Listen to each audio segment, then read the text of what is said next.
مثلثی بوده که پادشاه ها اینجا رو انتخاب میکردن به عنوان مقوای حکومت.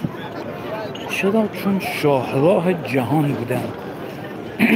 اروپا رو به آسیا وصل میکردن، شرق به غرب وصل میکردن. اگه دقت کنی بالای ایران آبه، پایین بالا دریا.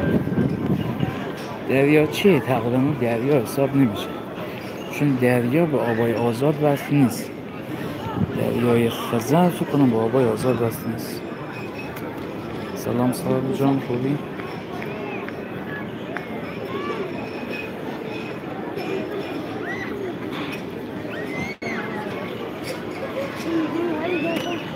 دیگه به هر حال شما میتونی بری او بره دنیا. شما رو هم اینجا اگر ناراحتی نیا تو لایو ما. شما که اسکول نیستی. سلام صاحب جان، ما مشهدیم، حرم امام رضا اومدیم یک زیارت بودم. شما رو هم اینجا اگر اسکول نیستی سریع لایو ترک کن، برو لایو آپولو هوا کردن. برو همونجایی که آپولو هوا میکنه. تو اینم نکن داداش، چون تویی که میگه اسکول، خب بقیه که بی زبان نیستن میگه، اونا میتونن جواب ده بدن. تو چیزی نداری که از دست بگی، تو شخصیتی نداری که بهت بر بخوره. بقیه که مثل تو شخصیت نیستن که. قربان سال جان، ما از طرف همه انشالله بی حرم از طرف همه سلام دادیم. هر کسی که دلش میخواست اینجا باشه، هر کی دلش اذیت، اویی که آمده به ظریف فوش میده، اویی که آمده به امام رضا فوش میده. داداش ناراحتی برو لایو بعدی، کسی مجبورت نکرد اینجا وایسی. برو لایو هر طرف هر کسی که دوست داشت جای ما اینجا بشه دعا کردیم. هر کسی که داشت اینجا بشه سلام دادیم. آقا نمازم میتونم زودتر را بیفتم برم خونه. خب زودتر را بیو.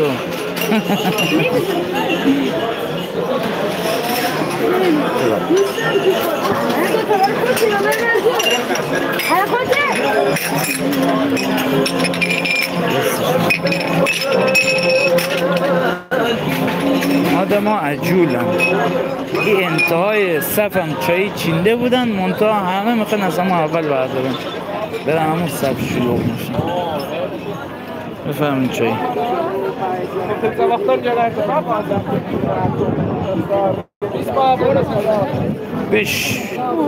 بیشت من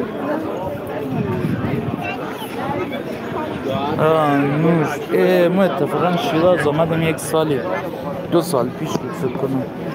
2 سال پیش آمدم شیراز، خیلی خوب بود. خیلی شهر آرومی شیراز. دقیقا هم بغل شادچراغ هم 2 تا کوچه ای برتر سمت راستش یک خیابونی بود، خیابونی که میره به سمت آگاهی شیراز. اون سمت انگار چیز بودم، اسمش یادم رفته. یک نونوایی سنگک بود و جلو. بعد یک جایی بود که ماشینا رو گذاشته بودن، ماشینای مال زمان انگلیس، ما از ماشینا قدیمی است، مال چند صد سال پیشه، گذاشتن به نمایش. اونجا اسمش چیه باران؟ بفهم.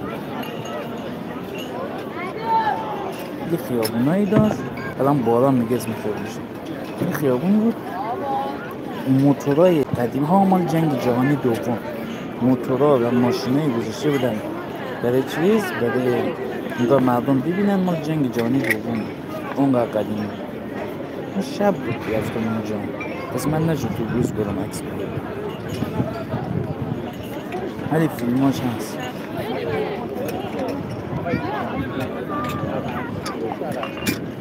چای شیرین رایگان میدن اینجا، زعفرون رایگان، نبات رایگان، چای رایگان، مهر و تسبیح رایگان، قرآن و کتاب دعا همه چی رایگان. زعفرون که نه، ولی خب چای، نبات، قرآن، تسبیح، مفاتیح، مهر همه چی رایگان.